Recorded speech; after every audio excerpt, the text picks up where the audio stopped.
Setelah dikeluarkannya paket ekonomi ke-13 oleh Presiden Joko Widodo berdampak baik dari sektor perumahan, di mana paket kebijakan ekonomi ini memberikan kemudahan mulai dari perizinan, listrik, sertifikat, dan sarana prasarana lainnya.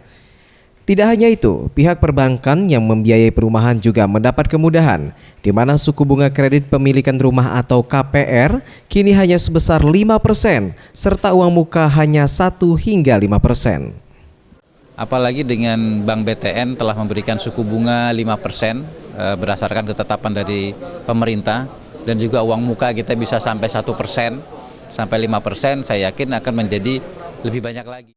Sementara itu, Asep Hermansyah, Kepala Cabang Bank BTN Syariah Palembang, pihaknya masih fokus pada penyaluran kredit perumahan bersubsidi dan sejauh ini telah membiayai 1.400 rumah dengan rata-rata harga rumah Rp116 juta per unit. Dari BTN Syariah, insya Allah sudah membiayai kurang lebih sampai dengan saat ini 1.400-an rumah. Megadwi Handayani, Maulana Yusuf, Sriwijaya TV.